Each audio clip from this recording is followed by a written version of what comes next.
If you were walking in the forest and you came across a watch, but the old school watches with all the mechanism inside of it, you wouldn't come across that watch and just think, oh, this watch just evolved over billions of years, with natural processes. You would see that watch and you would say a designer designed this watch. It's the same thing with video games that we have, or different things that you see, iPads. Those were designed. They have specified complexity to them. How much more the universe, with all of its particularities, points to a designer. Welcome to truth.com. Jesus loves you. So yeah, basically if you see a watch, you know that there must have been a watchmaker. And creationists use other examples as well, such as mousetraps or soda cans or airplanes or trailers, basically anything constructed and designed by humans. But it's all the same argument. They argue that since a watch was built by a watchmaker or an airplane was designed by airplane engineers, and that trailers were built in a trailer plant, that it must then logically follow that the universe was built in a universe plant, or by universe engineers. Or more likely, they'll conclude that it must then logically follow that the universe was built by their very specific interpretation of their denomination's version of their religion's adaptation of their holy book's god or gods. It's just the logical conclusion. But it's not, is it? The watchmaker argument isn't an argument for Christianity any more than it's an argument for Islam or Chaldai or Zoroastrianism or Hinduism or literally any other religion that has a creation story. And therefore the watchmaker argument is not an argument for religion. It's just an argument for a great value god. And it's not even a good argument. The first and only necessary problem to point out with the watchmaker argument is that it is a false analogy fallacy. It's nothing more than this. A watch is a thing and has a designer. The universe is a thing, therefore the universe must also have a designer. That's a false analogy, which is an argument that finds a common quality between two things and then concludes that they must share another or multiple qualities as well. It's a non sequitur, it doesn't logically follow. To demonstrate why this argument doesn't work, let's try it out for ourselves. PewDiePie is a YouTube channel, and he has 78 million subscribers. T-Series is also a YouTube channel. Therefore, T-Series must also have 78 million subscribers. They don't. Bob's or Vagana, whichever will it be. But let's try it again. Pompeii is a city that was destroyed, and it was destroyed by a volcanic eruption. Hiroshima is also a city that was destroyed. Therefore, Hiroshima must have also been destroyed by a volcanic eruption. It wasn't. Analogies are helpful when trying to explain something abstract or unfamiliar to someone. Like when you tell your kids about your family tree. It's not literally a tree, but the analogy makes it easier to visualize. An analogy is just a simple tool for comprehending things. You can't compare subject X to subject Y and then conclude that because they share quality A, they must also share qualities B through Z as well. It doesn't logically follow. It's a false analogy. An analogy can't be used to discover new qualities about something, only to more easily understand the pre-existing similarities. So already, the watchmaker argument fails completely. It's nothing more than a false analogy fallacy. But even putting that aside, the watchmaker argument also demonstrably fails because it could just as easily be used as an argument for natural causation of the universe rather than intelligent design of the universe. People making the watchmaker argument always use examples of things that were designed by humans, like the watch or the soda can or the airplane or the trailer. That's not an accident. That's intelligently designed that way. Because what happens if we exchange the watch in this analogy with, I don't know, a cave? A cave is a home to lots of species, and was formed over time by natural processes. The universe is a home to lots of species. Therefore, the universe must have also been formed over time by natural processes. This is arguably a better analogy, but it still isn't a good argument. It's a false analogy fallacy. Just because a cave is a home to a lot of species and the universe is a home to a lot of species doesn't mean that they have the same origin. And just because a watch is a thing and the universe is a thing doesn't mean that they have the same origin. But even putting that aside, the watchmaker argument fails because, as I just demonstrated, the argument can be used to reach completely contradicting conclusions by doing nothing more than replacing an arbitrary example. Any argument that can be used to reach a variety of contradicting conclusions is a failed argument. If your argument for the existence of Yahweh could just as easily be an argument for the existence of Ahura Mazda simply by switching their names, then your argument fails. And if your argument for the validity of the Bible could just as easily be used as an argument for the validity of the Quran by doing nothing more than replacing the titles of the books, then your argument fails. If your argument for Christianity could just as easily be an argument for Cao Dai, then your argument fails. And if your argument for intelligent design could just as easily be an argument for a natural world simply by replacing arbitrary examples, then your argument fails. The watchmaker argument fails. It's a false analogy fallacy, and it's a completely interchangeable, phony, worthless argument. But I'm not done with it yet. Another problem with the watchmaker argument is that it is self-refuting. As the argument goes, you're walking through a field and you see a watch resting on a rock. Now obviously you would recognize that it was a watch and know that humans invented watches and that they aren't produced by nature, but let's say that you've never seen a watch before or have any knowledge of their existence. You pick up the watch, you look it over, it has English writing on it, perhaps the date that it was built or the company that manufactured it. The watch is made of steel plates and screws. Perhaps you open it up and see the gears and the wheels and the washers and the hex nuts. You can see that the watch was designed because it has parts and pieces that were assembled in a way that only humans are capable of, and that is impossible for nature to replicate. So why did you conclude that the watch was designed, but not the rock that it was sitting on? Well, because obviously rocks are produced naturally, either through the gradual composition of materials, or through crystallization, or various metamorphoses of different elements. Screws, plates, and gears aren't produced in this way, and steel is an alloy made from iron and carbon, and it isn't produced naturally either. The watchmaker argument itself recognizes that you can distinguish something that is artificially assembled from something that is naturally produced. That's why you picked up the watch in the first place, and not the rock. You are acknowledging that there is a difference between design and nature. The watchmaker argument debunks itself.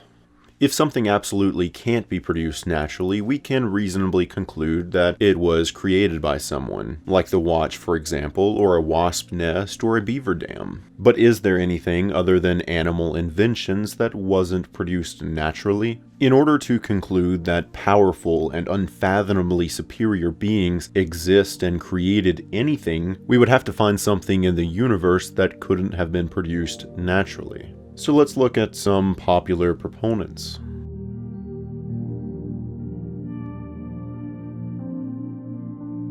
The colorful sky at sunrise and sunset is not a painting, and it doesn't declare the glory of some god. No one painted it. The reason that the sky appears blue during midday is because blue has the shortest wavelength of colors visible to the human eye, and therefore it scatters the most and fills the sky with blue. And lots of other colors too, but our human eyes are extremely rudimentary, so we can only see the blue. But at sunrise and sunset, the light has to travel further before it reaches you. That means that it's passing through much more atmosphere and a significantly higher amount of molecules, which scatters the light. And since blue scatters the most, it's mostly lost before the light can reach you, resulting in more colors like yellow, orange, and red actually making it to you. And a lot more colors too, but we can't see those. The colorful sky is not a painting, it's just how light works. And it appears different to different species and even different individuals. And the Earth isn't the only planet to have colorful skies and sunrises. Every other planet with an atmosphere has the same phenomenon. And some planets have more colorful and more beautiful skies and sunrises than we do. So it certainly isn't something that was designed or put here specifically for us humans here on Earth. And no one makes the sun rise either, despite what the Bible says. The sun doesn't orbit Earth, it orbits the center of the Milky Way galaxy because of the immense amount of gravity there. And the Earth is orbiting the sun along with the other planets in our solar system because of the sun's immense amount of gravity relative to us. The sun rising and sun setting is just a result of our perspective. While our planet is spinning and orbiting the sun isn't actually rising or setting. And it's not exclusive to Earth, it occurs on billions of trillions of planets, moons, and large objects that are spinning and orbiting a sun. And no one designed or causes them to happen, they're just the result of objects interacting with one another in space.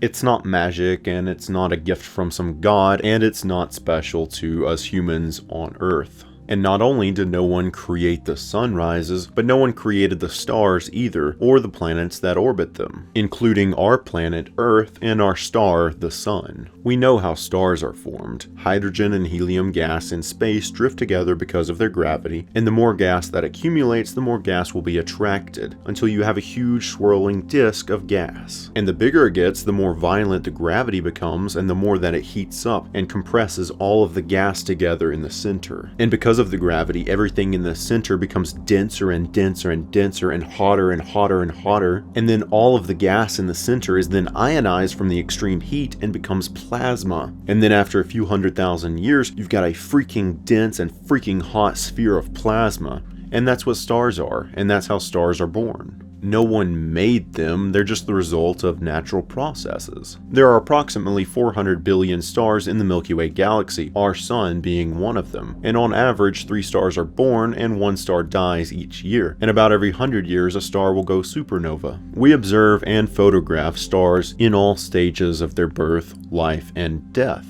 And every stage of their life is caused by natural processes that we can observe and understand. No one creates the stars, and no one kills them either. Now you might be thinking, okay, so stars are born naturally, but who put the planets there? And that's a good question, but the answer is really in the question itself. It's not a coincidence that planets orbit stars. Most stars have at least one planet. We have 8, and so does Kepler 90, and HD 10180 potentially has 9. And some stars could have hundreds of planets, but planets are very hard to observe since they're usually overwhelmed by the light of their star. After stars are born, they are surrounded by a disk of remnants made of gas, dust, crystals, and rocks. These particles orbit their star, and over time gravity clumps the particles together. And just like a snowball, the bigger the cluster of particles gets, the more particles it will attract and collect. And the bigger it gets, the more gravity it will have, and the more strongly everything will be pulled towards the center point, forming a sphere. And that's why most objects in space over 600 kilometers in diameter are spheres. Not because some god has a liking to spheres, but because of gravity. So yeah, that's how planets are formed, and that's why stars have planets. Planets are just the leftover materials of star formation. And moons are basically the same thing, but they're close enough to a planet to be caught in the planet's gravity rather than the star's gravity. Galaxies, globular clusters, nebulae, solar systems, stars, planets, moons, and everything else in space is just the result of gas, dust, particles, objects large and small interacting with one another due to gravity. Either compressing together, orbiting something, crashing into one another, consuming something, heating up, cooling down, fusing together, erupting, all sorts of natural processes that we can observe and understand. We've not yet seen anything in space that even could have been designed. Everything we've ever observed is caused by natural processes.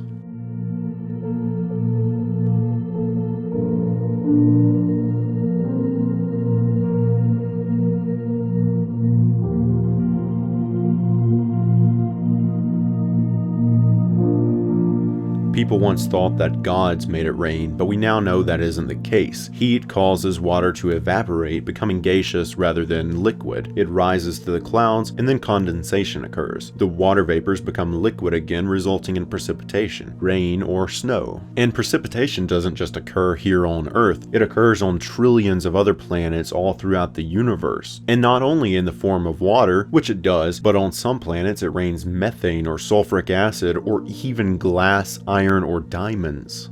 People once thought that hurricanes, tornadoes, earthquakes, lightning, thunder, and lots of other stuff was sent by gods. But just like with the rain, we now know that isn't the case. They're just natural processes. No matter how beautiful or how angry nature might seem, it's not the expression of some loving or angry god. It's just nature, not magic. People used to think that disease was an evil spirit or a curse. They thought that mental illness was demon possession. They thought that fairies made the flowers bloom, and they thought that psychedelics were a gateway to the spiritual realm. But we know that none of these are the case. We know what disease is, we know what mental illness is, we know why the flowers bloom, and we know what psychedelics are. People used to think that stars, planets, and faraway galaxies were just little specks in the sky, and that the sun was something different. It was just a light that rose from and set into the earth, giving us day, and that the moon was a lesser light that followed the sun to give us night. They thought that someone made all of these celestial bodies, and all relatively at the same time, and that they were made and put here for us humans, specifically here on earth. They thought that we were the center of everything, and that the sun and moon and stars were all there just to give us day and night, and to make the sky look pretty. They thought that the same God that made the earth, the sun, the moon, and the stars also put us humans and animals here, all relatively at the same time, and that all species have always coexisted from the beginning of time itself.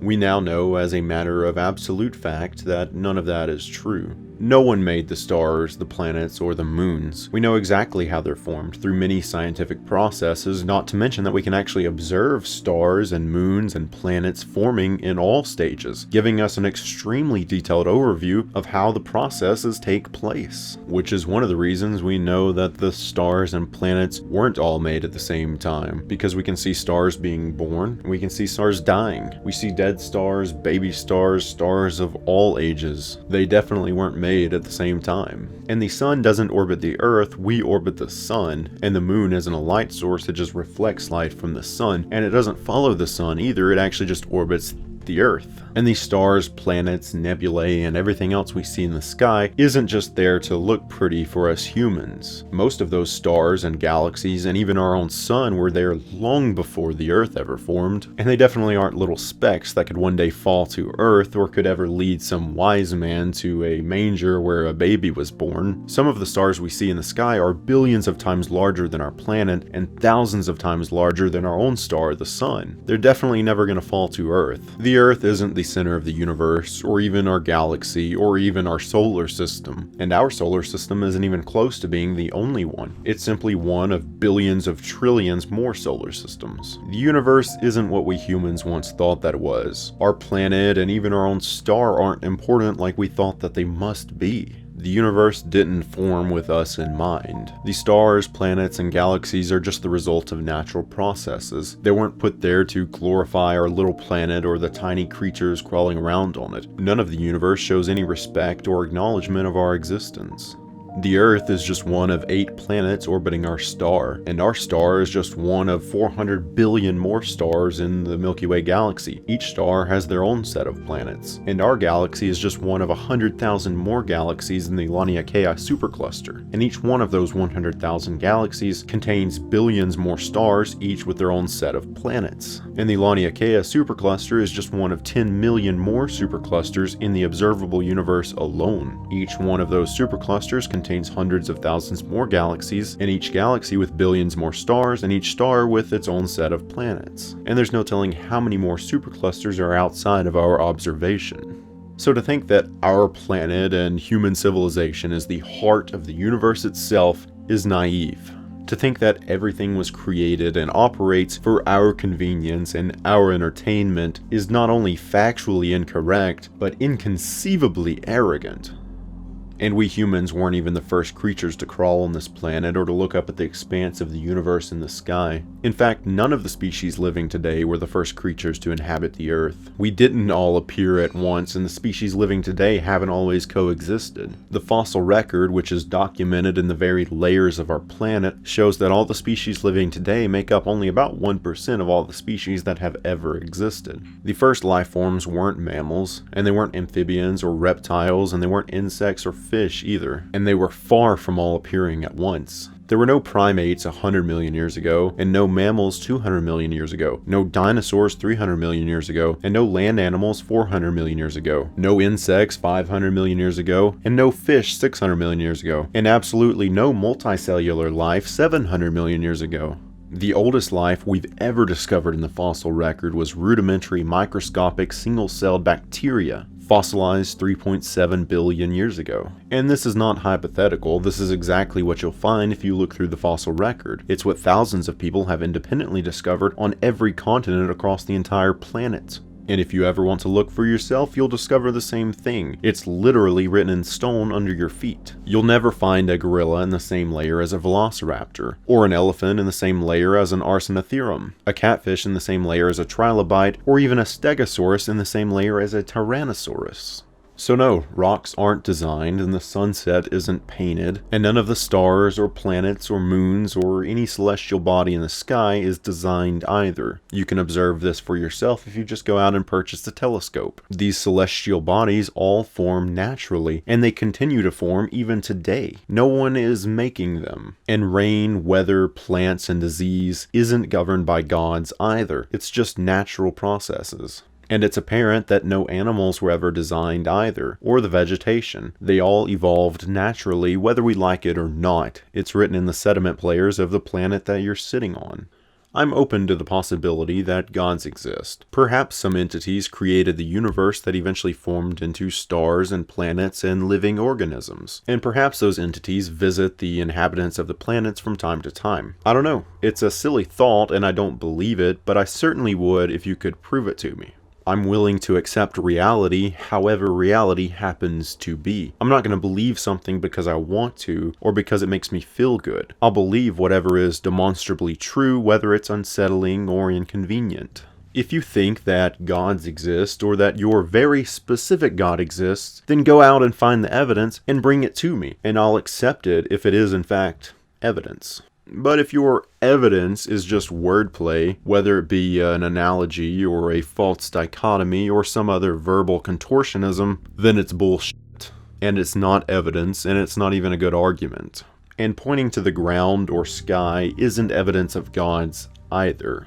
Even if we didn't know how the stars were formed, it wouldn't be evidence that gods exist and created them. Especially not your very specific God. The lack of data or understanding is always only ever the lack of data or understanding. It isn't evidence of anything else, and not knowing something doesn't mean that you get to make up an answer. But we do know how the cosmic bodies are formed, and guess what? It's completely natural, and it gravely contradicts how the Bible says that it happened. Especially since the formation of stars and planets is literally still happening. So much for a 6-day creation. But at this point, I don't know if religious enthusiasts even care about the facts, or care if their arguments are illogical, or care if they're being completely dishonest. If you have the audacity to point to the stars and say, "How can you tell me that my God didn't make them?" when you don't know a fucking thing about stars, then you probably don't care about proving your religion to me, or even to yourself, because you evidently don't care about living the rest of your life in deliberate ignorance. But I do hope that there are honest Christians and other religious people out there who care about the facts and who genuinely care about accepting reality for what it is, and don't want to use dishonest arguments or live their life with cognitive dissonance and in deliberate ignorance. And those are the people that I'm trying to reach with these videos. I'm not attacking Christians or religious people, and I'm not trying to prove that gods don't exist. I'm just pointing out dishonest or illogical arguments that any honest Christian would want to be aware of so that they can stop using them. And hopefully be challenged to go out and find better arguments and actually look for evidence rather than relying on a logical fallacy. Which is exactly what the Watchmaker argument is. It's a false analogy fallacy. It's not an argument for Christianity. It's a phony and intentionally divisive argument that could just as easily reach a variety of different conclusions, and it's self-refuting. And unlike the watch, nothing we've ever discovered in the universe needs someone to design or assemble it. It all works on its own, good or bad. Sometimes nature produces galaxies, and sometimes it destroys them. Sometimes it produces life, and sometimes it catastrophically ends it. Everything we've ever discovered in the universe is completely natural and is not evidence of the existence of gods. Anyways, thanks for watching and thanks for being subscribed to my channel. I'll see you guys in the next worship service.